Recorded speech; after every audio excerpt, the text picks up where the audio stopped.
Do ponto de vista de estratégia política, como explicar a queda da popularidade do presidente Lula, mesmo entre eleitores que votaram nele?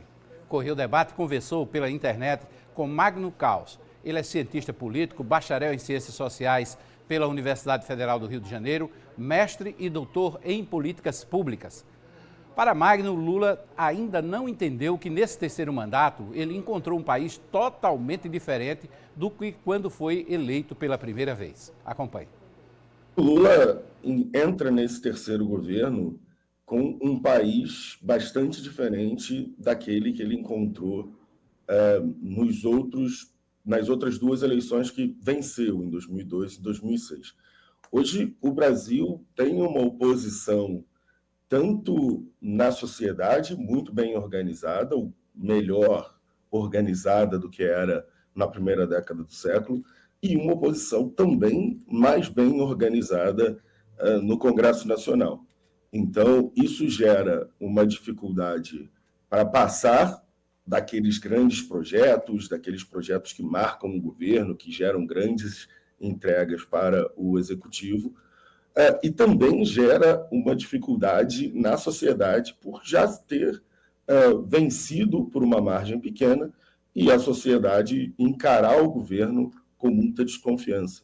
No último mês, nós tivemos o que ficou conhecido como a crise do Pix, que foi uma série de boatos, se você acreditar na parte do governo, ou desconfiança, se você pensar de uma forma como a sociedade vê as coisas, que mostrou o quanto está distante o governo da sociedade. O governo passou 2 semanas atribuindo os bate-cabeça que aconteceu a uma série de fake news que teriam sido espalhadas pela sociedade, mas uma pesquisa da Quest mostrou logo em seguida que mesmo as pessoas que tinham conhecimento de que o governo tinha desistido da política, e mesmo as pessoas que tinham conhecimento da explicação oficial do governo para a política, elas ainda achavam que o governo poderia vir a tributar o PIX. Ou seja, o Lula, além de ter um Congresso que é muito difícil para ele, por uma série de fatores,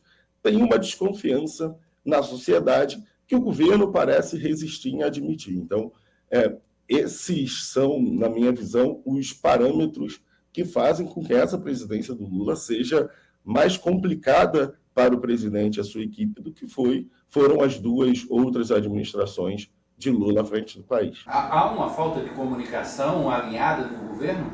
Isso também provocou esse efeito todo?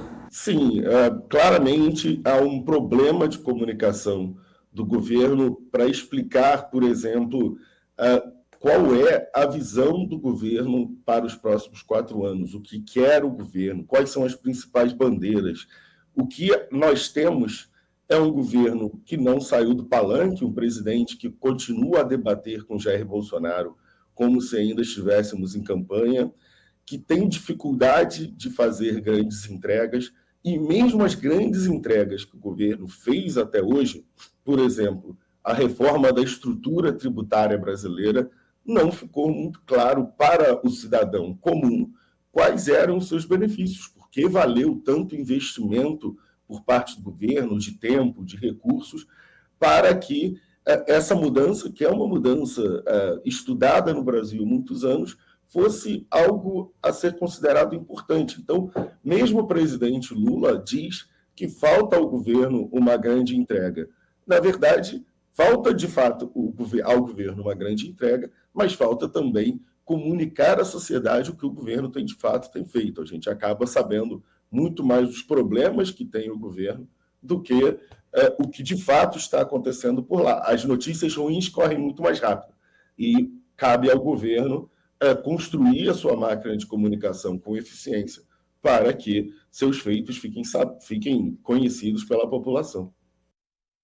Isso então, nós continuamos nessa entrevista no próximo bloco. A gente vai fazer a primeira pausa. Tem a segunda parte dessa conversa com o cientista político Magno Caos, que avalia o desempenho do governo Lula e a queda da popularidade registrada pelos institutos de pesquisa.